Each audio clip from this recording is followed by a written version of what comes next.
Last में PPT run करना है अपकमिंग का और एनसीपीआईटी A sizable number. Thank you very much. Good afternoon, everyone. Thank you for joining in on this webinar, which is an important webinar because it looks at UK market entry for Indian home textile exporters. As you all know, the India-UK FTA has been signed and it's waiting to be finalized and approved on both sides. And we also have the Indo-EU agreement, which has also been signed. And hopefully all of us are looking forward to these two agreements coming into force as soon as possible. But the timelines are what they are. Hopefully by the end of the year, most of this should be in place. So today's webinar really looks at how to make most of this opportunity of this FTA, which gives you a zero duty access into the UK and the EU market. What EU buyers and UK buyers and distributors actually want. So that is an important question because everybody knows about the UK market, everybody knows about the EU market, but yet if I give you some data, you will find that about $25 billion of imports takes place in the UK for the textile and clothing sector, out of which textiles accounts for about 7.4 billion. Clothing is about 21.32. The large share of exports is of clothing from India into the UK market. But India's share in clothing is just 6%. India's sharing in textiles is about 8%.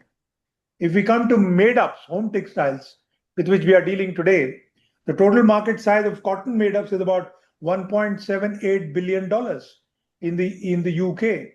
And India accounts for about 210 million. And then we have above us Pakistan, which is 430 million. And we have China, which is about 600 million.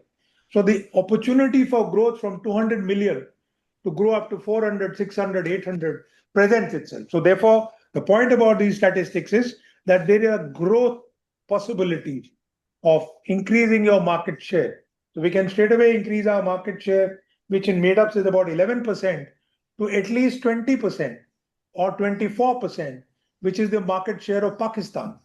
So therefore, huge opportunities of almost doubling the exports present themselves. And one of the key reasons, as you all know, both in the UK and the EU, was the tariff structure, where we got 9.6%, which is basically the MFN tariff minus the 20% GSP. Most of our competitors had zero. It is Bangladesh, Vietnam, Pakistan, Turkey, and all these, except China, of course. So therefore, we were in a way, getting discriminated against, and our market share was not increasing. So this FTA is a tremendous opportunity which will present itself, where we can increase our exports of the home textile segment. So now coming here, 1 minute. Please mute yourself, please. No interruption. We'll have a Q&A session where all of us will give it an opportunity. Till then, kindly maintain some decorum and discipline in this business. Now, just a second. Sorry, I'm just gonna come. One sec. Okay. Now, well, as I mentioned to you, the importance with evolving sourcing strategies, increasing focus on supply chain diversification, and growing demand for reliable and sustainable suppliers, Indian manufacturers are in a way well positioned to strengthen their presence in these important markets. It's not that Indians are new to home textile business. They are all there in one form or the other in different markets. However, success requires a clear understanding of market dynamics. You can't sell the same product in UK as you might sell in EU or in the US for that matter. Route to market strategies, distributor expectations, commercial terms, and buyer requirements. So all these differ from market to market. Today's webinar has been specifically designed, and I must say curated by our office and also in consultation with Ms.Samrudhi, to provide practical insights on these aspects. Our objective is not to give any theoretical lesson. Our objective is to provide some practical insight from a practitioner who has been in this business for a long time. The session will cover the following. Why are UK and European buyers increasingly looking towards India? And mind you, in our office, we are getting a lot of calls. When will the agreement come into force? Market opportunities across the EU markets and the UK market and category-specific demand trends. There are different types of home textiles. A huge number of items go under the home textile chapter 63. They're in chapter 94. They're in chapter 42. So all these are various a number of items. So which item to focus on? Where is the demand? That will be an important decision to make. How to choose the right route to the market? Go straight to the retailers, go through the importers, distributors, or even the e-commerce platforms. All these are very important decisions to make. Understanding distributor expectation, commercial structures, and common pitfall. There are a lot of issues which come up when we go on a marketing expedition. A practical readiness checklist. And in fact, she will be guiding us, almost holding our hand and leading us to the market to enter and expand in these markets. So a little about Ms.Samrudhi Sharma, who's with us today. Ms. Sharma is a senior EMEA, that is Europe, Middle East, and Africa, commercial leader with over 15 years experience in managing retail and distribution partnerships across the United Kingdom, Germany, France, Italy, Spain, and the MENA country, that is the Middle East and North African region. She is based in London.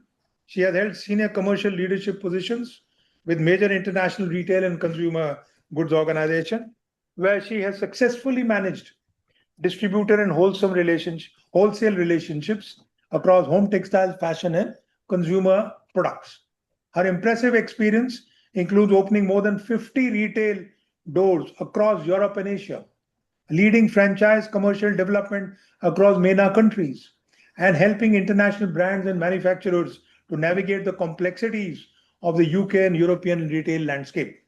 Her expertise in EU and UK distributor networks, commercial negotiation, route to market strategy, and joint business planning makes her uniquely and, in fact, ideally qualified to guide Indian exporters' growth in these markets. And really, we are delighted to have Ms. Sharma here. We are confident that today's session will provide you valuable market intelligence, actionable guidance that can help you to identify opportunities and build successful export strategies for the UK and European markets. Before I begin, I encourage all participants to kindly stay muted during the session.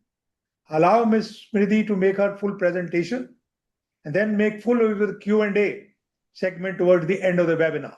So we will have a Q&A segment, which all of you are invited to participate in so that we get greater clarity from the presentation. With these few words, I welcome Ms. Samrudhi Sharma to this webinar and also request her to make a presentation. Thank you, please.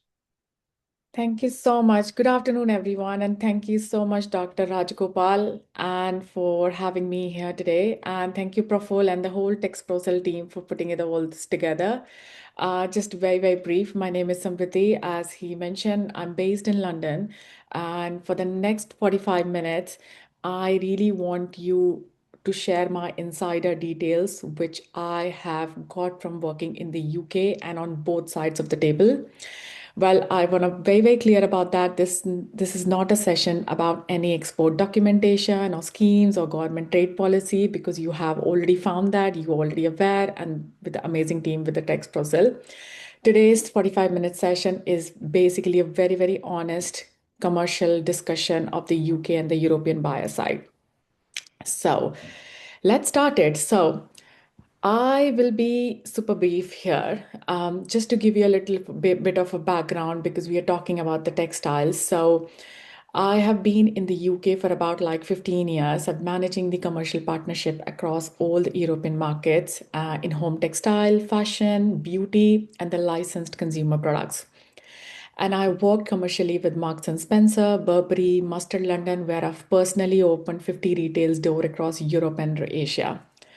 And the good thing is that my career started in textile designing. I have done my bachelor's in textile designing, so I'm very familiar with that vertical clearly, which means I understand this industry from both sides, from the factory floor to the buyer's office, and what buyers absolutely look for when they hold a sample, what makes a manufacturer easy or difficult to work with commercially. Everything that I'm going to share comes from being on those rooms. So it's going to be very specific questions and a specific topic session today. Well, before I start, I just wanted to ask you, I know there's going to be two types of manufacture in this session. You probably be already working with the big brands, already have a largest manufacturing, but just so that I ask, have you ever got a meeting with the UK or the European buyer and then never heard back? Maybe you were at the trade show, maybe somebody had made an introduction, the meeting happened, it really went well. They look at your catalog and they say they'll be in touch, and then nothing. Well, before I get into the details, I want to acknowledge something very, very clearly that some of you have already supplied to Next, Marks and Spencer, Ralph Lauren in the US market. You know what joint business plan is, and you know what sell-through means. You understand all the certification, whether it's OE, KO, tech certification, SEDEX certification. So now the situation is that currently, if we have to look at the structural opportunity which is presenting to us in 2026. So CBI European Market Survey says about 169 billion the European HDDT export market, out of which 78 billion from developing countries, growing at 7.7% year on year. And you have to know that 60% of the home textiles sourced directly from the developing countries. And these countries hold about 46% of the European market share at the moment. The European market is already buying from India at a scale. The question is whether the demand exists, and the question is why India isn't capturing more of it. And the three things open simultaneously in 2026. Number one, as you all probably be aware, the US tariffs. 1 in 4 Indian textile exporter lost more than 50% of the US shipments in Q4 alone in 2025. And the Europe is by default, the pivot. And most of you know that. What most of you don't know is how to execute it correctly, especially in the UK and the European market. With India and the UK FTAs live, 23 billion UK textile import now market have effectively duty-free sitting for India. For the first time, level playing field with Bangladesh, Turkey, and the China in the UK retail. And the tariff barrier is gone, as Mr. Rajgopal also mentioned it. Now look at the commercial barrier remains. That's what today we're going to address. Bangladesh, and I want to precise here because it's very, very misunderstood. Bangladesh didn't beat India in European home textile because their cotton is better. No, it isn't. They import almost all of it. Bangladesh only won because of the two things. Number one is duty-free LDC access, giving them a structural 12% pricing advantage over India and in every European market. And the operational discipline, which I'll come back to later. Now, look at the duty advantage is now ending. Bangladesh graduates from LDC status in November 2026, which is happening just a few months away from today. The playing field is leveling for the first time in a decade for India, and the UK and the European buyers, I can tell you from the meetings that I have of every single week, they are positioned to be found and they want to find an alternative suppliers for them. Now, how buyers find you? So mostly what we have observed, the trade show is 45%. Usually you tend to meet a lot of buyers in the trade show. Buying agents is 30%. Digital platform is 20%. And the fifth thing is basically the cold email, cold LinkedIn, request you tend to send on all the buyers in the UK. But I can say the trade shows are still primary channel and nothing has replaced it.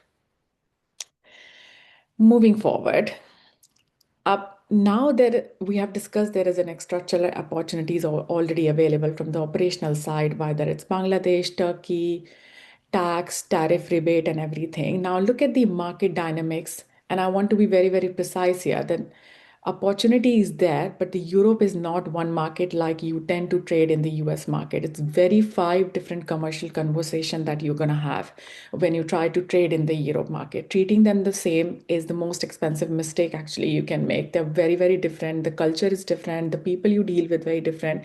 And especially some of the UK brands not been able to launch in Germany, some German brands not been able to launch in France. And there is a reason behind it. How different are these all countries together, how they are all clubbed together, very, very close to each other. So looking at the specific market dynamics, and obviously I'm going to share this slide with everyone and with the TEXPROCIL team, so you can always go back, look at all the details. But here we are. Let's dive a little bit deeper for each market to give you some sort of a very top line context in here. So UK, for example, currently sitting at 7.75 billion. The key retailers here is John Lewis, Dunham, Marks and Spencer, Next, Primark. Twice yearly buying cycle. So UK buys twice a year, and usually their lead times is 6 to 9 months. The only key watch out is that post Brexit, UK rules differ from the EU. Do not assume the EU certifications covers UK. It doesn't. For example, Germany, the second largest market in the European Union, is 22% of the share across all European markets. So UK is 25 and Germany is 22. Very, very close to each other, but both are the biggest market in the Europe existing right now. They usually plan 12 months ahead. Most of their planning of the buying only happens annually. So they don't buy 6 to seasonal wise. So they buy annually. Most of the rigorous quality testing is actually in the EU5, which happens in Germany. Always expect 3 to 6 months of sample approval. Prepare for a lot of rejection in the first sample. It's their standard process, not a rejection review. Just to give you, I'm not going to spend too much time in this particular topic because these are all a lot of details. Obviously, you can get through it. I'll share the deck with everyone. But in order to look at the rest of the three markets, Can you share this in slide mode? PPT? Oh, is it not in slide mode? No, no, no. That's not.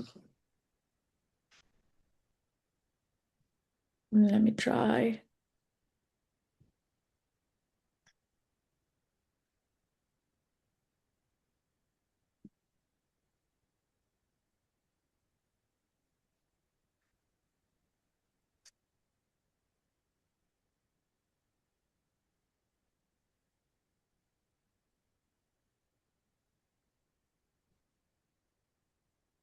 Go to share. Just give me a second. I think it just got a little bit of, yes.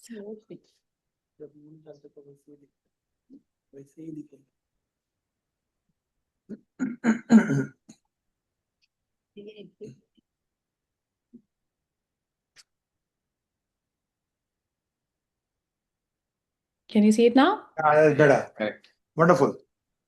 Perfect.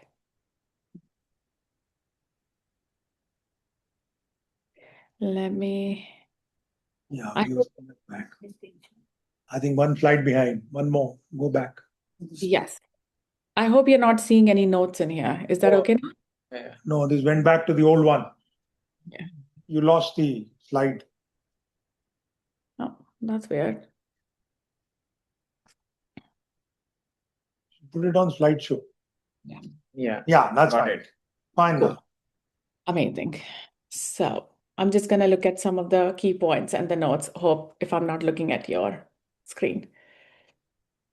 So, like I was talking about the UK, Germany and the UK market, which is one of the largest market that we have specifically in the Europe, largest volume driven basically. Now, rest of the markets for the France and Italy. So, the France is at basically the 14% of the European import share. It's very, very design led. Like for example, Maison Dumont, BHV, Galerie Lafayette, and the range reviews follows after all these sessions in January and in September. The critical thing to watch out is that I want you to hear very, very clearly is it's very commodity cotton with no design story has no opportunity in France, specifically come with a design capacity for the France buyers and for the French market. The PPT with you, those after the. And for Italy, Italy currently shares the 7% of the European share, but the highest per capita income, Right. home spend. So they are very, very dual market led. Basically, the premium consumers buy and the strong domestic manufacturing in Como and the lot of Italian region. So specifically for the Italy market, don't compete with the Italian domestic production on design, but compete on the quality at the price of the Italian meals, which Italians cannot match. So for example, for Italy, the biggest target retailer, not a retailer, it's basically more on the hospitality side of the business, restaurants, hospitality, hotel chains, and all these. And they drive a significant volume opportunity in here.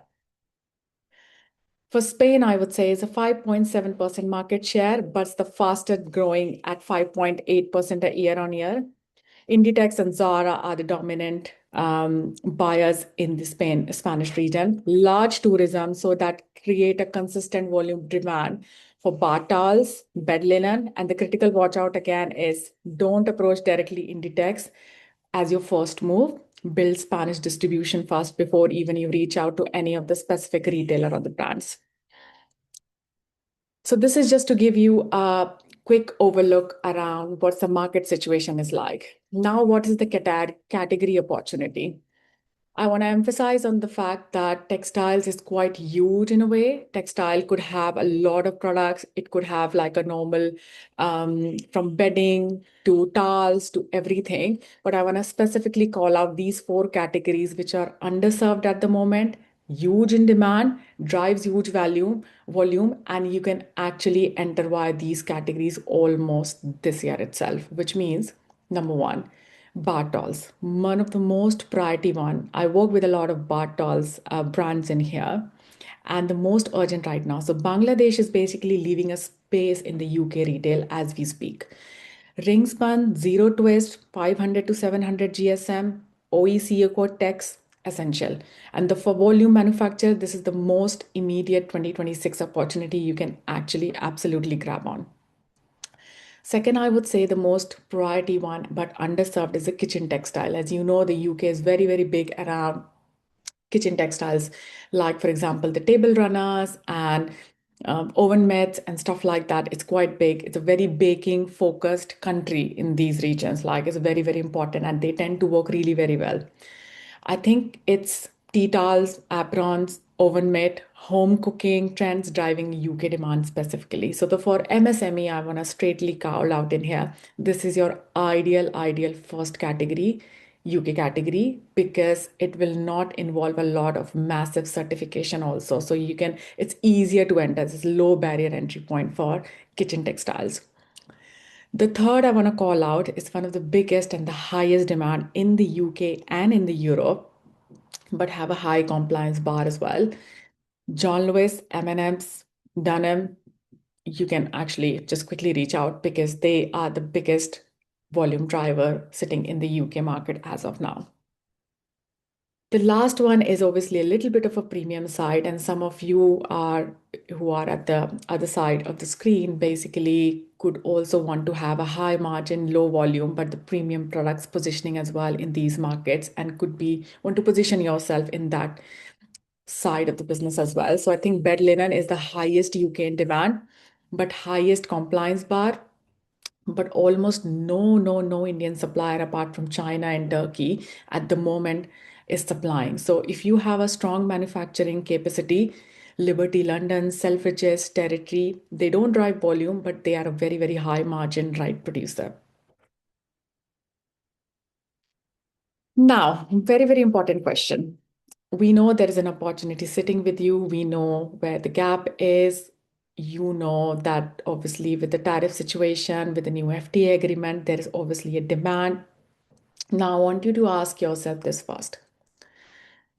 Even if you're manufacturer or the producer, you still have some of the dedicated target consumer that you supply to via any of your B2B partner, which is, what is your brand? I want to ask you, what is your name, a story, a reason to choose you? You have to answer this question when you're meeting a buyer.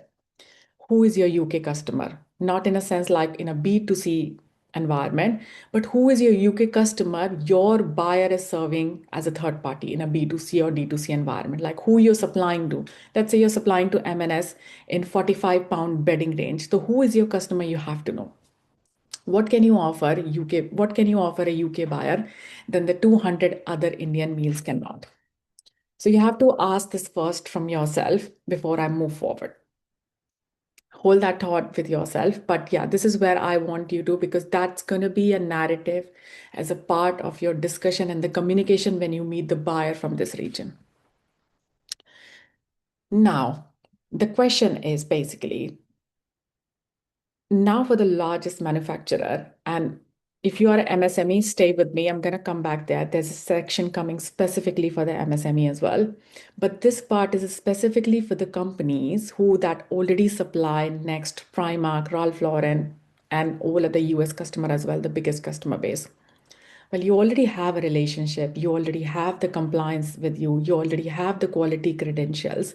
So why is the UK and the European volume not growing the way you want to? And the four things I want to absolutely highlight is that, which I've seen consistently with the large Indian manufacturers, they are holding them back commercially. Number one, reactive, not a proactive, which means you always wait for the brand to send you a brief and you manufacturer. Ship, invoice, wait for the next brief. In this situation, the brand always control the relationship and entirely. You are a commodity with an excellent certification. That's the one mistake that I often notice with the Indian large manufacturer. Second, there is no joint business planning contribution. What I mean by that, let's say, which I commonly notice, the suppliers have never ever proposed to any of their brands they're working with. You have never shown a brand, a buyer, a consumer trend analysis, or a range extension idea. You show up to execute and not to partner. And the buyers you could be partnering with are having the conversation with your Turkish Chinese competitor instead. That's the biggest setback that I see often notice with the largest manufacturer. The third, the sustainability premium not captured. What I mean by that, maybe not from the India, maybe not for the USA, but the Europe and the UK are very, very sustainable focused brands and the view. They make sure you don't, if you don't capture that, you don't use it for your advantage, for your Green Co Gold Card rating, your Captic Win, your solar power, your GOT certification across multiple units. These are all the marketing assets for your that are premium brands like COS, Hugo Boss pay a huge and the genuine margin premium for. So you are filling them a compliance checkbox, but they are worth significantly more than the commercially. So you have to start taking advantage of that, having all those certification in place, because they will obviously pay more if you have all these things in place with your manufacturing. Last but not the least, not visible to the right brands.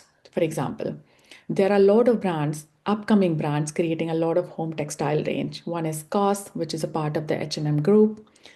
Reserved, huge Polish group. Hugo Boss home is being generated. Zara home is expanding aggressively. These brands are actively diversifying their Indian sourcing right now, and they don't know you exist. You're not approaching them currently. And the manufacturers who get more for Primark, cost next, are not better manufactured. They are just better commercially positioned in front of their eyes. Let me move forward. Hope this all makes sense when it sounds familiar. Now, for the biggest and the largest manufacturer, I wanna obviously these are not the very, very aspirational target. I'm gonna share it with you, but I can tell you right now at this stage who is looking for the people and the manufacturers like yourself. Let me give you a very, very specific name so you know exactly who to reach out. And these are not the aspirational targets. These are the brands actively restructuring their supply base in 2025 and 2026 and moving on. COS is one of the biggest H&M Group premium brands, sustainability-led, committed to the zero supply chain, actively diversifying away from Bangladesh and China. Indian GOT certified manufacturers with design input capability and the renewable energy credentials are exactly what their sourcing team needs at the moment. Approach it via H&M Group or any of your local agent in India already. They already work with a lot of local buying offices within India. And you can also reach out directly to the course buying team in London. The next brand I can tell you with 100% confidence is the Hugo Boss. They launched a home textile line and building their supply base. So they need the premium quality at the commercial scale with the European sustainability compliances. For example, the SEDEX is required, the certification is required, which is mentioned in the slide, which I will obviously share it with you. So the track record of supplying premium brands is essential. Contact Hugo Boss AG sourcing office in Germany, or there must be in India, and lead with your sustainability credential when you meet these brands. The last one, the third one is the Reserve. This is a part of the LPP group. They are the Polish, having a 1,700 stores across Europe, aggressively expanding the home textile expansion. Not a well-known in India, by the way, but genuine volume at the commercial margins. Sources have heavily from India and already have buying agents sitting in India or in London for you. If you're already working with the European brands, ask them specifically about the LPP group with all your existing contacts that you have. Last but not the least, John Lewis. John Lewis is one of the biggest department store in the UK. They're actively qualifying new Indian manufacturers post Bangladesh shift. Their home textile own label is the fastest growing category in the UK. Huge, huge, huge in the home textile. And I can tell you, I can't name all of that, but I know who is supplying them, who I work with them. The home textile, which is Himatsinga, Wellspan, you know all these names. So these are all the people who are supplying actively, the biggest manufacturer, but you can have, you can apply directly to the John Lewis partnership website, or if you already have connections, anybody in India, which is an agent, you can definitely reach out for the John Lewis, maybe go for the limited edition collection, some specific print. That's why I asked that question, who are you? What is your brand? And that's how you position yourself, not just as a manufacturer who can just create volume. That's why I want you to answer that question very clearly before meeting anybody in the UK and the Europe. It's very different from the US. I must emphasize on that. So these four brands only represent more volume opportunity and then another year of waiting for your existing brands contacts to increase brief. Transactional versus preferred partner. I want to 100% flag something in here. Now we know who are the brands you should be reaching out, where the category you should be reaching out, what type of product and communication you should, how would you prepare in terms of to speak about yourself, about your manufacturing capability and the design capability. Now I just want to flag something in here. Let me show you exactly what changes when you move from a transactional supplier to a preferred partner. Right now, most large Indian mills currently wait for the brief, manufacturer to specs, ship, invoice, and wait for the next brief. No proactive commercial agreement between the seasons, no JBP, no sustainability narrative presented as a commercial value. No visibility on the brand range planning, decisions that affect you. A preferred partner does something different in here. And I've noticed that a lot with some of the different country suppliers when I work with, how they come into the meeting, how they become a partner of you. They want you to increase your sell through. They understand your customer really very well. So they bring seasonal consumer trend and intelligence to the meeting, showing they understand the brand's consumer, who is the target consumer, not but just their production specs. They contribute to the JBP annually, like what I'm supplying to you this year, how much it's going to sell through, what's next year going to look like. So I think that preparation is needed if you want to elevate yourself, not just a partner manufacturer, but a partner in the business for a more sustainable and long-term relationship with the big names. So I think showing sell-through data, proposing volume targets, co-investing in 3 to 8% in the marketing or the promotional periods. When a production issue arises, they call the buyer 3 weeks before the deadline, not 3 days before it. I think that's something I want to flag again. Now, preferred partner get 40 to 60% of more volume from the same relationship. They get called first, with the sourcing gaps arrive, they get better margins, and they are the last to be replaced when basically brand consolidate any supply base. The commercial behavior that creates preferred partner status got nothing to change. It requires only a decision to show up differently. You just have to show up a little bit differently rather than a implementer. That's all I have to, that should be your takeaway from this specific slide. Be a partner with them. That really appreciate in this market. Now, moving on to the next is basically now for MSMEs. I know you are some of you may be starting your journey with the UK and the European market. And before I explain which route works, one thing you need to answer first. Again, what is your brand? Not your product. What is your brand? Not your certifications. A name, a story, a reason why a UK customer standing in front of 40 options and should choose you. Because your route to market decision depends entirely on that answer. 3 routes, and each is genuinely viable for a different stage. Route 1, obviously, via wholesalers, as you know. So if you, let's say, if you are starting out, you have a very small, production capability, and you're new to the market, you want to start building your range, you want to test the market. So number 1 route is via wholesaler. You don't need any brand identity required. Wholesaler buy as a price, sells to whosoever they choose. They usually keep about 20 to 25% margin they take, lower margins for you. No brand control, but it is the fastest way into the UK market and the best to understand what actually sells before you invest in brand positioning. So you can obviously start here. It's a very, very brief explanation of all these 3 verticals, but just to give you an idea what is the best approach would be for you to look like without having any resources. You're small, you don't know where to go, so this is the best. The second one, distributor. Now, with the distributor, once you have a brand name, let's say some of the brands and the manufacturers back in India, I know they have created their very, very small websites and the brand to position themselves in front of the buyer to show them they understood D2C. So for second route via distributors, once you have a little bit of a brand name, a lookbook, a positioning, let's say you make wicker baskets, home decor, or you make, let's say, hand napkins, very, very specific holiday version of it. Or let's say you make cushion covers, specific cushion covers, for holiday season, for the checks, for a little bit fuzzy one. So you can always create a brand name, lookbook, and the position. And the distributor can actually represent you to the specific retailers. They open doors you cannot open from India.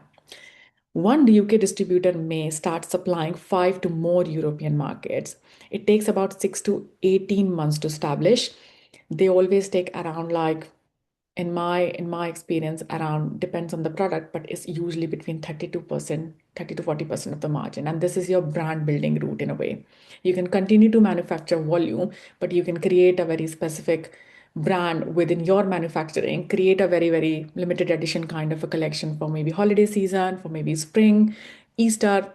Which season do you think that you could actually make based on what you have in terms of the product category? But this is something you can definitely opt for.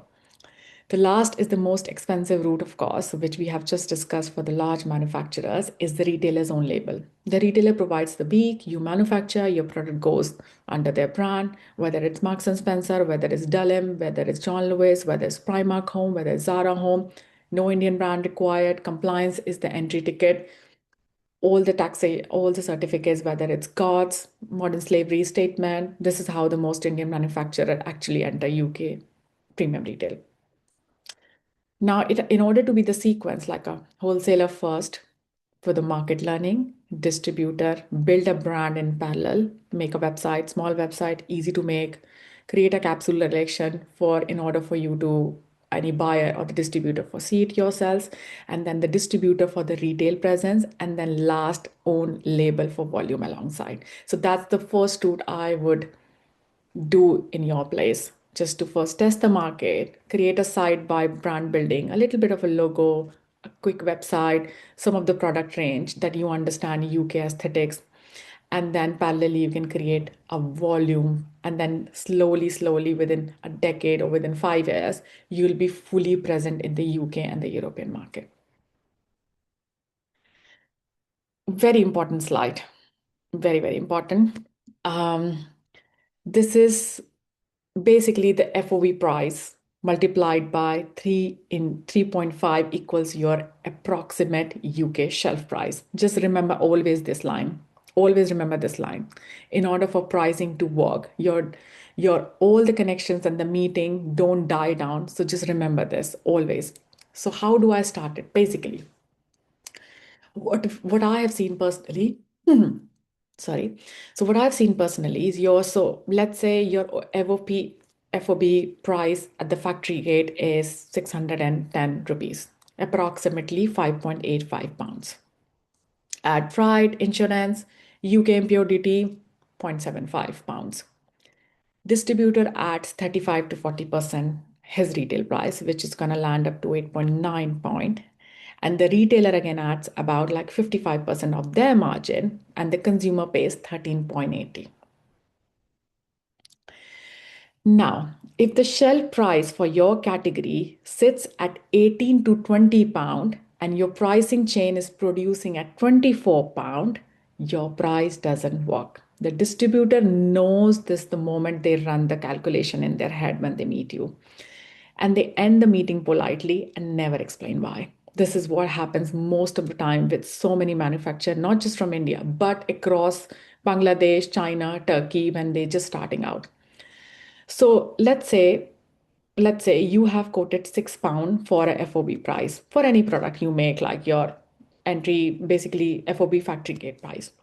Now the distributor said it will be too expensive because now the UK shelf has to sell it at £24, which is not the target price and the customer price for that retailer at that moment. So the distributor say they like your product, couldn't make it work, or let's say wholesaler say they tried your product, couldn't make it work. This means the pricing math has failed. So they won't tell you directly, but this is how it works. So I always prefer to work backwards. Let's say if you're selling table linen, table mat, research yourselves. What is the average price range? Look for a table linen for the quality that you are offering, and always work backwards to protect your price. Always work backwards. So the first instance, your pricing should work before the conversation lead to a next level of things, the quantity and stuff like that. So always work backwards. Don't create that you have a FOB factory gate price is 500 rupees. Now you just don't care. Now you have to measure what is the end customer buying at. And that's how they can make the sustainable business for wholesaler or the distributor and the final retailer. So in this specific side, all I want you to, your FOB price is into 3.5, and that is going to be your UK shelf price. Always remember that so you can make your calculation around that, right? Moving forward. Okay. Now, I'm not going to deep dive too much on the trading terms, but I definitely want to highlight something in here. So 6 commercial terms you need to be prepared for before any conversation happens and not surprised by. This is very, very common in here. Payment terms, you probably be aware it's about 30 to 60 days net from the delivery standard. I think it's same for the US as well.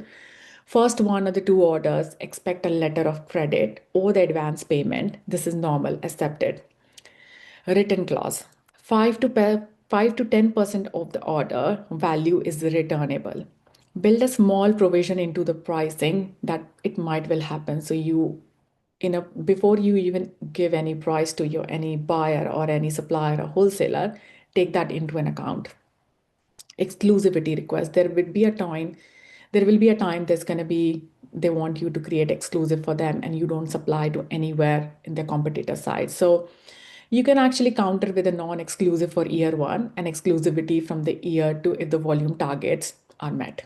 So any serious distributor or wholesaler will accept this. This is very common in here. Trade investment. 3 to 8%, usually a lot of brands, especially the people like Marks and Spencer, Dillon, they ask for the promotion contribution as well. Budget this before you actually quote your FOB price. It's sometimes optional, not optional, but this is kind of a very, very standard practice in the UK and the Europe. UK labeling. I think that something is a very, very compliant with the fiber content, care instruction in English, country of origin, UK responsible person, confirm before shipment. Wrong labels means port rejection in here in the UK, which you don't want to have. MOQ per SQ usually falls, especially in the home textile region, is 500 to 2000 units per SQ per season. So not per order. It's basically per SQ. So if your factory minimum is higher, discuss it absolutely upfront in here. Hope I'm not going too fast in here. Just want to make sure everybody's time and energy, but we will have question and answer round, of course. So obviously, you're doing well. Go ahead. Thank brilliant. you. Brilliant. Go ahead. Amazing. Hope it will help. So I just want to break down very, very quickly the distributor versus wholesalers. A distributor basically is for the people who are MSMEs and who have a very, very small brand, but they have a capability of a manufacturing as well. So this is just for them. This slide is just for them, so you understand. So distributor versus wholesaler. Distributor represents your brand commercially, has an active retailer relationship in the UK and the Europe. Takes about 30 to 40% margin, takes up to 6 to 18 months to establish, and this is your brand building route. A wholesaler buys from you, sells to whosoever they choose, basically. It could be independent retailers, online, market traders, discount outlets, anything. So they take lower margin, but no brand control. Your product may end up in a context that works against your premium positioning later. Use wholesaler for market intelligence and just for the cash flow, and build distributor route in parallel because they are not the same outcome. For you to protect yourself and your product when you meet the volume driven retailers, let's say you're meeting Hugo Boss and Cost, they don't want to see your product lying in some outlet mall, same quality, same products, and you don't want to position yourself that. And just want to keep it very, very outside. Yes. I want to highlight something very quickly where the relationship fails. Europe.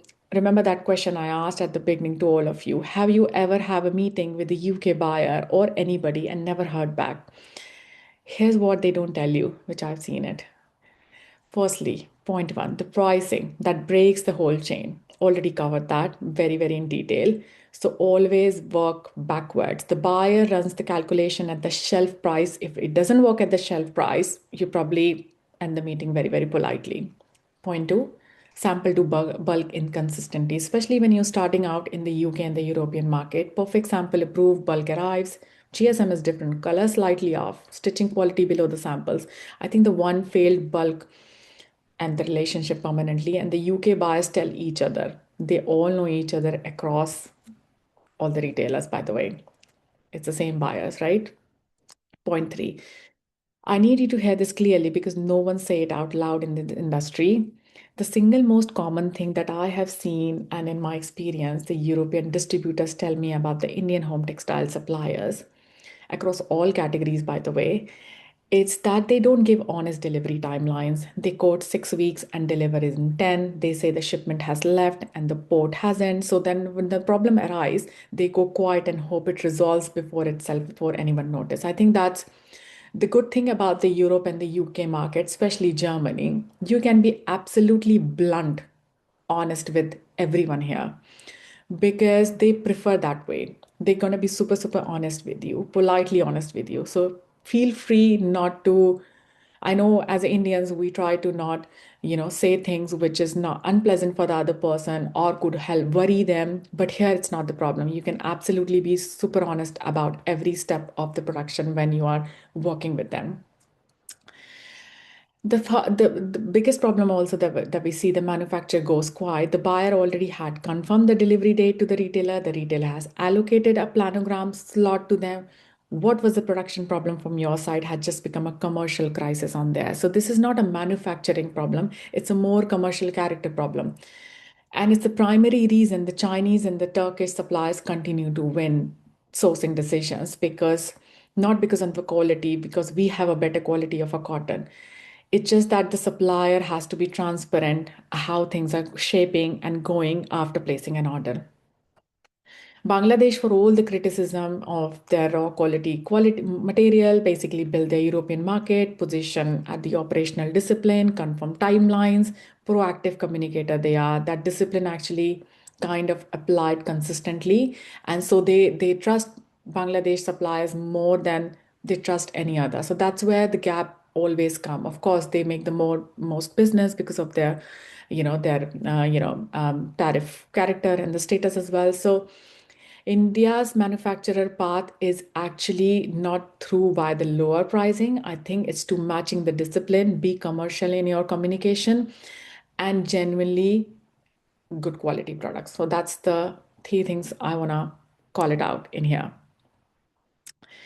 This is a step-by-step checklist. I'm not going to be very super, short in here, as you already know. 6 step, I think it's more for MSMEs, step by step. Obviously, confirm that you are a manufacturer. You're not gonna not be a trading house who gonna subcontract protection, cannot provide end-to-end compliance traceability. So just be very upfront about that. Step 2 is obviously keep your all certification in place. You can actually do it literally in 50,000 rupees, and then it takes about 4 to 6 weeks. So just do it next week, literally. Because without it, the UK and the European buyers probably will not have a communication with you, because that's the first question they ask on the email. Do you have that? Do you have that in place? So just work on that first before you approach anyone. The third is basically the create a very UK or the European specific lookbook, not the US. UK colorways, lighter weight options, sustainable story, not your US catalog. US very different. Step 4 is obviously find a UK or the European buying agent before. If you have anyone, if you know anyone, give them 5 to 10% commission, so that you know who you're talking to. They can frame it in a way you cannot physically operate from India, so there'll be a support system if you have the bandwidth and the support you need. Step 5, I would say, do the shelf price calculation. Equally very important one. Do the shelf price calculation for your 3 hero SKUs before you meeting any buyer. So for your top 3 sellers, which you're gonna pitch to any buyer, do the shelf price calculation. Be very confident when they try to negotiate the price, because you already done the calculation how it's gonna go during promotions, non-promotions. So you know what price they're gonna sell to the UK consumer. Obviously, the sixth one is a very obvious one. You might have already attended, there's a lot of trade shows happening, Textile in Frankfurt in Germany. HDH is quite big. There's a lot of buyers travel to Mumbai as well. It's a free trade visitor. So that's something you can actually build some relationship directly meeting them. So that's a good starting point. Well, I mean, we are at the end of it, but let me close where we all started. The meeting that goes well leads to nothing. The buyer who never called back, you know why now. It's not the product. For the large manufacturer, it's the commercial positioning. Move from reactive supplying to the proactive partner status, which is very available to you and accessible and workable.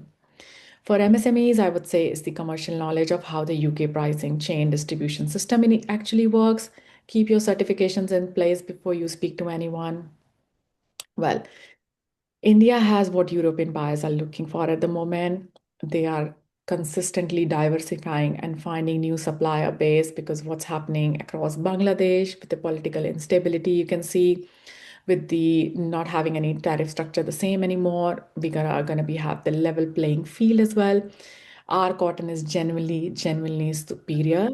Sustainability credential is real with us, and with the FTA, a pricing structure that works for the first time in a decade, works for the UK retail. So what India is building is what Turkey had China built over decades. Commercial reliability, the discipline to communicate proactively, the confidence to show up as a partner. Yeah, fine. Wonderful. I think you're through with it. Yes. Pradeep, thank you very much. I mean, I really appreciate the intensity and the vast depth with which you have covered the market, and the do's and the don'ts and the tips that you have given in pricing and other remarkable. So I think, friends, it is a very well researched and thought out presentation. Now we are in the Q&A session. You're free to ask your queries. There are some not many questions in the chat box as of now. So that, of course, we can take. If you have any queries, raise your hand, and Smriti is here to help us to try and navigate these markets. And with her insights, her understanding of how we should position our products in that market, how we should price it, how we should go about dealing with the buyers, and how we can really get some response on all the efforts that we keep making. Because you give one contact here, 1,000 mails go from India, Everybody wants to go and meet that buyer, and none of them get any response from anybody. So there you are. Badaiye, Mr. Jain.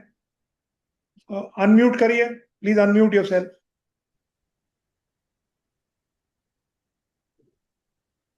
Two participant corner. Unmute yourself, Mr. Jain.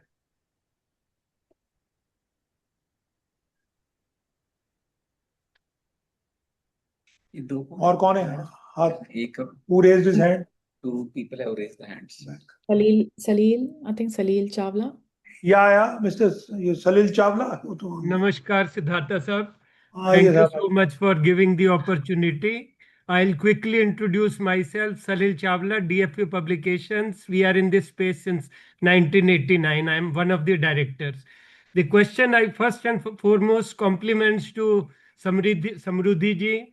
Excellent, painstaking. She has perhaps left nothing, I think, in 50 minutes. Almost touched upon what all was required, very insightful. Now, quick to my question, India currently, as per my understanding, holds roughly around 6.6% of the UK's textile and apparel imports. If I am not wrong, roughly 2.16 billion and thereabouts of the exports we do per annum.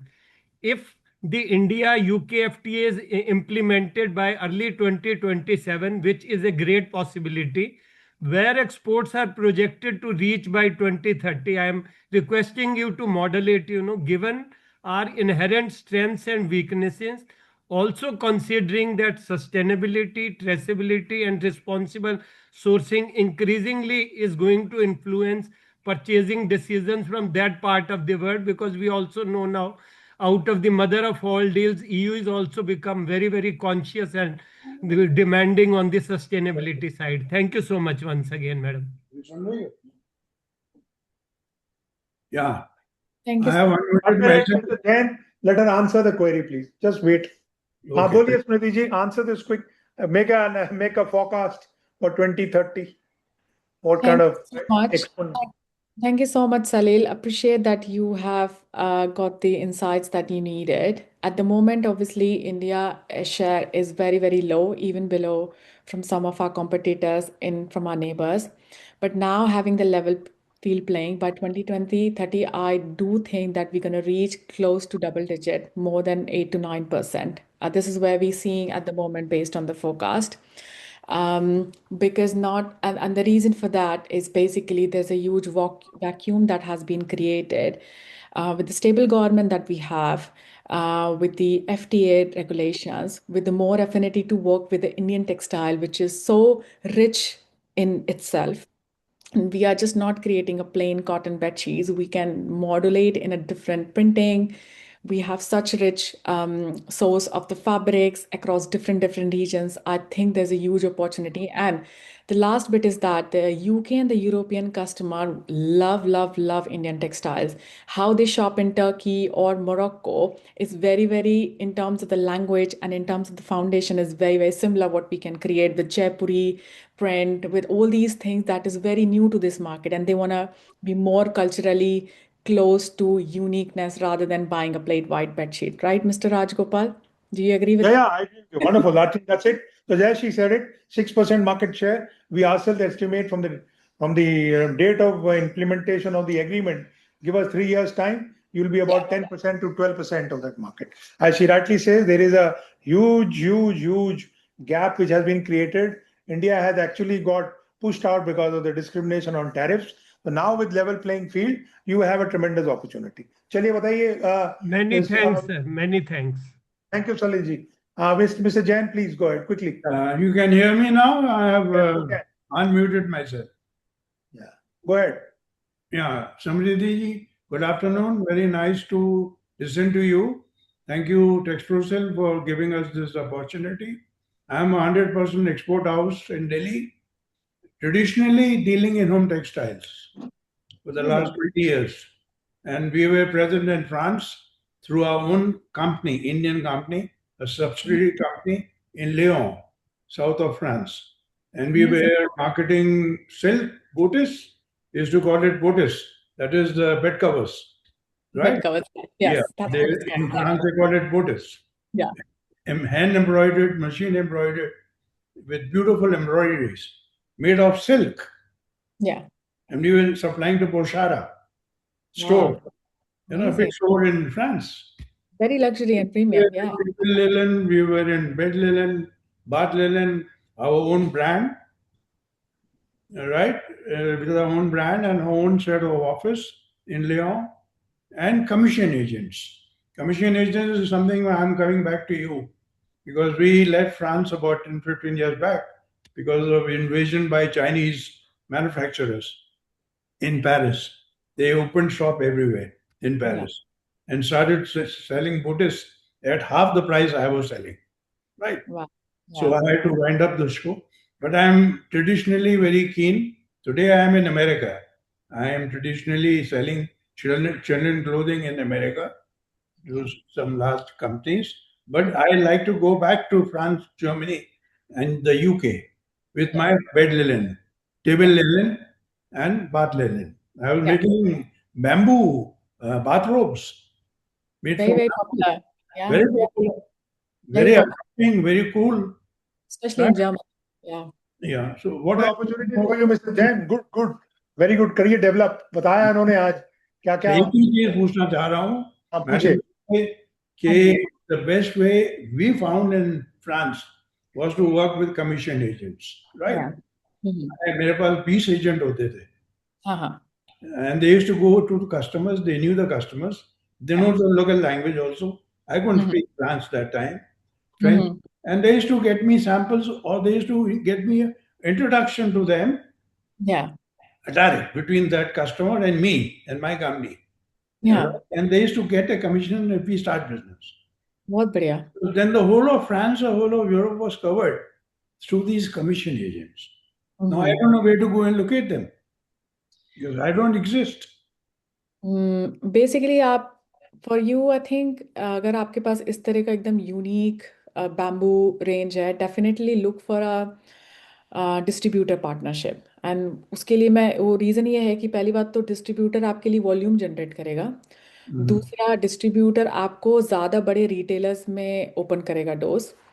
और तीसरा local France is a little bit of in a tricky situation because of all the government regulations at the moment.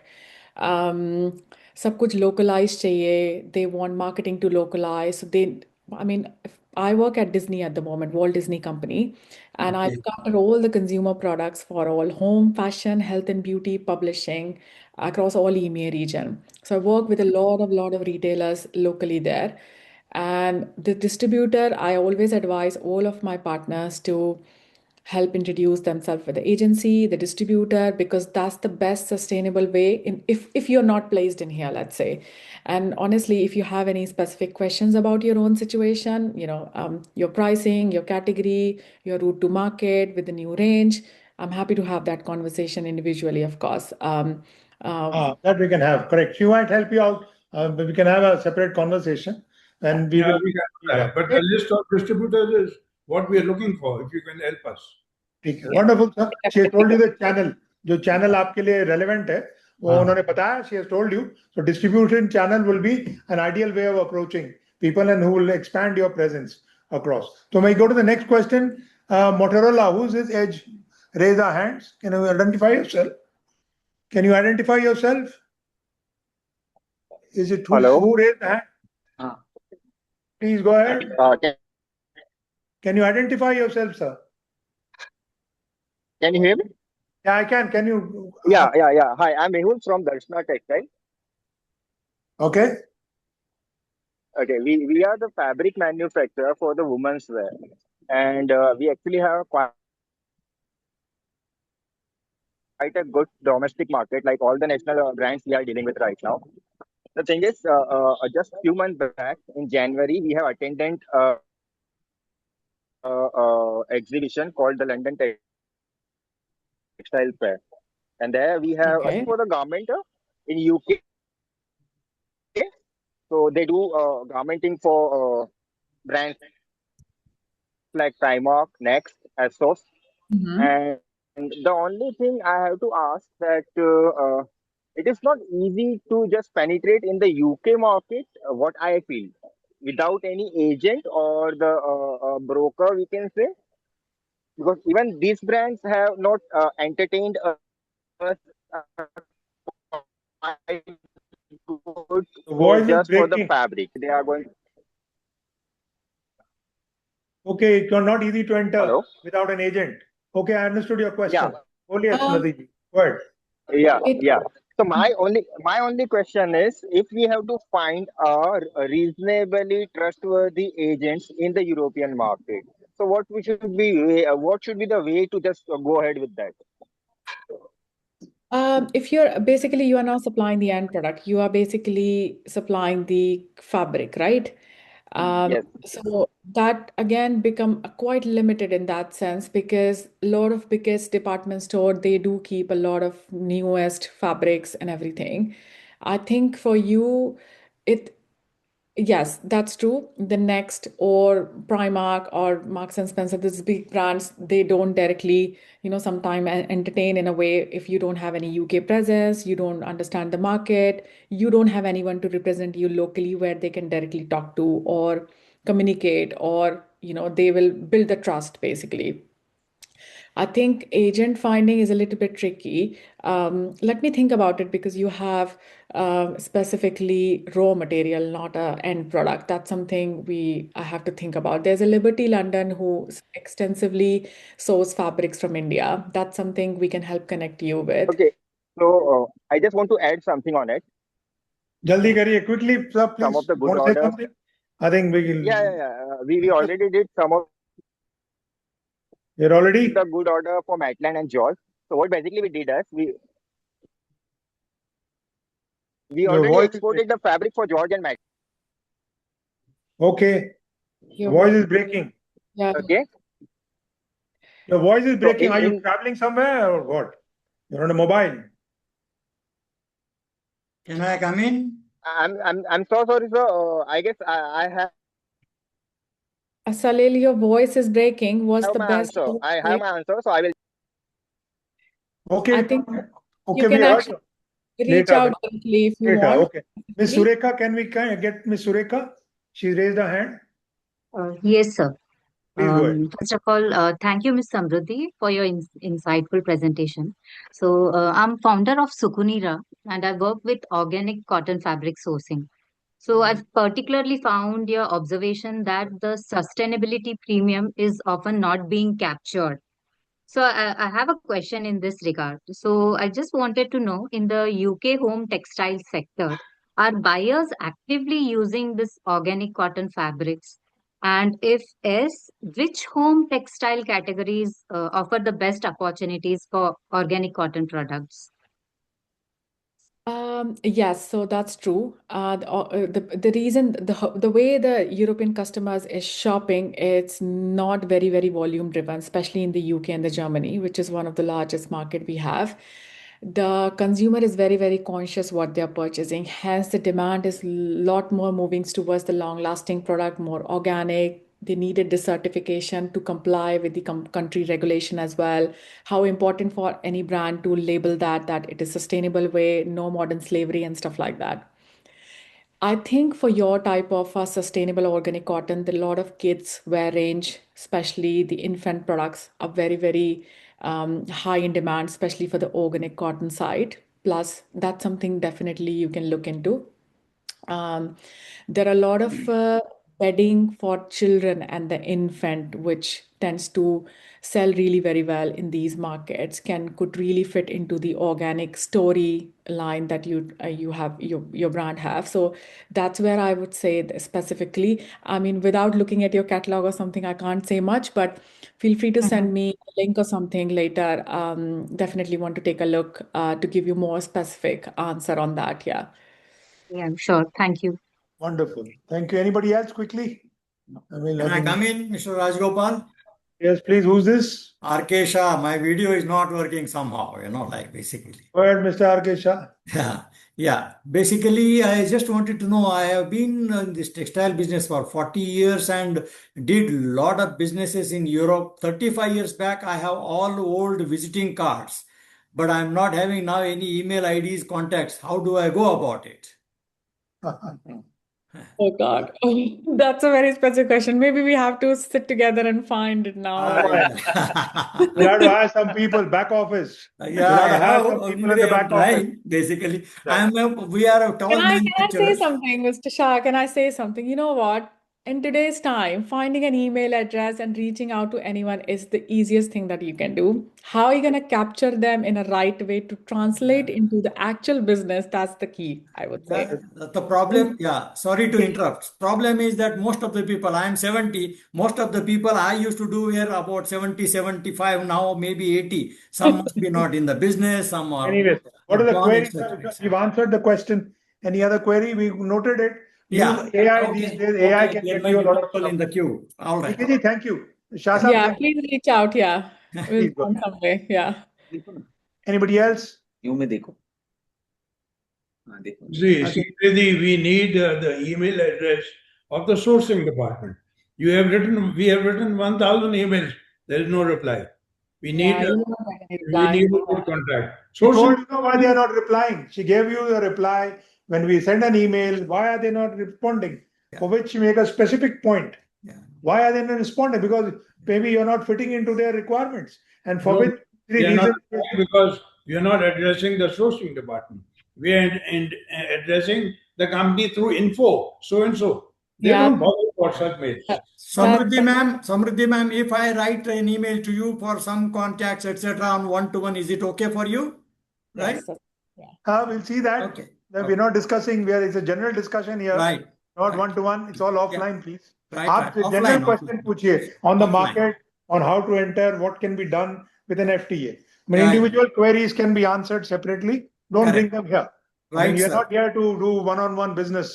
Yes, we are trying sir. to send a message across with an expert on the panel who will tell you how to navigate that market. And she has Right. made the first point, why are your emails not answered? That was the first point she made in her presentation. So all of us have been sending thousands of mails to thousands of people.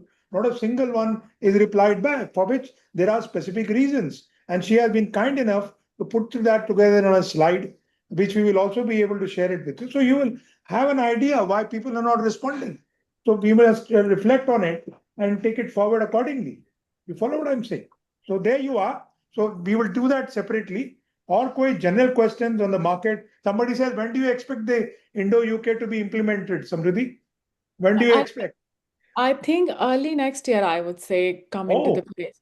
so Because, long. yeah, because that's the time that you can obviously populate all the conversation with the buyer. It's anyways coming. It's just the implementation part I've been hearing like around end of the year, early next year kind of a thing. But we will have the specific timeline soon, I guess, the We're government. Yeah. hoping for an earlier one. Ashish ji, you raised your hand, sir. Please go ahead. Yes, sir. Sir, first of all, compliments for arranging this webinar. Ma'am, I am into manufacturing of the home textile made from polyester. I am from Surat. Okay. So Oh, we are manufacturing blackout fabric, shower curtains, hospital curtains, and even polyester bed linen. And we have been supplying it to the exporters who exports this in USA. So we are not the direct exporters. So how okay. is the market of the polyester home textile in whole of Europe? If Germany. you talk about the polyester one, the shower contains, oh my God, it's huge. The reason I'm saying it that is the same way people shower in the US is the same way people shower in the Europe, I guess. But obviously not as big in terms of the volume as you might have from the US market, but definitely there is a demand if the pricing match, especially in the hotels, in hospitality, or you can look at some of the retailers. Next, they're all working. George, Asda. You can talk to Sainsbury brand. You can, of course, talk to IKEA. The options are plenty. Like where the shower curtains is very, very common. Mr. Whosoever have traveled to Europe, you guys know. Like it's Using it. So it's a good right. item in demand, sir. It's a good volume item, definitely. high volume. Thank you. Usman, actually, what the one great takeaway from today's webinar is the pricing that she has told us. FOB into 3.5. If you are meeting that, then you are at the price, the retail price. And if your costing goes beyond the retail price, he is not coming. If it costs 18 pounds in the showroom and your price works out to 22 pounds, well, he's not going to touch you. So therefore, that's a brilliant, I would say, a sort of a indicator she has given, a sort of a thumb rule, as I would say, of pricing, which you should keep in mind, so that you are somewhere near the negotiations for your One thing I want to address, I think a lot of questions have Mr. Rajgopal, everybody asking, like, we don't get reply. Whenever you try to send an email to anyone, create a really nice UK looking lookbook for your products. That's something they can catch an eye. Sometimes suppliers send a very, very tabletop image of any random product. It's not even ironed properly. So if you want to stand out, you have to send a very, very fashion driven, whatever is your product. Have a nice product catalog. I remember why the hem textile, the Himmat Singha, the Wells one is working, because the way they send information is very different any manufacturer does. So yeah, I want to highlight that. Yeah. Perfectly right. So it's becoming a highly specialized market, very, very conscious. Buyers are also very conscious. It's not as if we just send whatever and they are willing to pick it up. So those days have gone. So as we move forward in all these markets, we have to realize they have the advantage of technology, they have advantage of information, huge information volumes, and they are discerning buyers. And the customers have also got, as you all know, highly educated. So they are also very careful. Sustainability, that's why it's become such a huge thing, because everybody is looking for sustainable products. How to find buying or commission agents in UK or Europe? I think that has been answered in my view. By and large, you will have to fairs, exhibitions, and other things. Contact details of Smriti ji will be shared. Yes. Somehow my way, okay, can I butt in? Who is Shah Saab? I have spoken to you. Kindly share the beautifully crafted presentation that will be available. She has been kind enough to give us permission for this. So anyway, we will share all these details. And look, the whole idea is to leave behind all those who joined this with some food for thought. Yeah. She has really raised some basic issues which maybe some of us know about already. It's not as if we don't know. But yet it's always good to press the refresh button, as they say. To press the refresh button, then you get this ideas. And today, as she sits with us almost on 2026, she tells you the market perceptions. So I think if we don't have any questions and queries, we should thank Ms. Smriti and move on and thank everyone. Before I do that, we've got a series of presentations, as you said. We have already lined one. We've got upcoming webinars, which I'll put on the screen, which we will request all of you to get interested in and join us on different subjects. TEXPROCIL is trying to disseminate information and build capabilities, share in various views, so that if you have views, it can be shared with us and we can move forward. So I think you put on the other one. Rakesh, can you just put on the slides? We'll just put on the slide for a minute, and then we will Can you ask close this. He's not there. Go on. Check. Yes. 1 minute. Yeah. There's the next one is on terms of delivery, something which she touched on already in this one on the 17th. Then we'll have one on the labor codes, which is an internal issue, of course, something which all our people have now got used to. Labor codes have come and then they got adopted, and there are issues which might coming up on 22nd June. Then there's one on export finance, which is coming on 24th June. So I'll request all our members who are on this call to please note down. We will be sending separate mails and messages, but this is just for your information. And one last one. This is the course we have started, Advanced Certification Program in International Trade. In fact, we should hire Ms. Smriti to do a course here on how to, retailing product lines. So this is open for registration. I request all the people on the call, please take this. This is an important one. This will scale the employees in your company. This will also give you knowledge about the latest trends in international trade, and various issues will be getting covered. So this is already available. There is the website for this. Please register and come forward and build on your own knowledge. As we saw today, a brilliant presentation made by Ms. Smriti. All of you have really appreciated it. It is really remarkable. I really appreciate she got her finger on the pulse, as they say. You really answered all the queries which agitate us all the time here, as vendors, as sellers, really put your finger on that. I have been in the same boat forever. Wonderful. Yeah. We'll have more opportunities to interact with her. And with these few words, I thank everyone. And thank you, Smriti, once again. Thank you very much. Thank much, you, everyone. TEXPROCIL. Thank you, Smriti. Thank you, everybody. Thanks a lot. I'll share the Thank you. presentation with all of Thank you. you. Thank you. Great. Bye.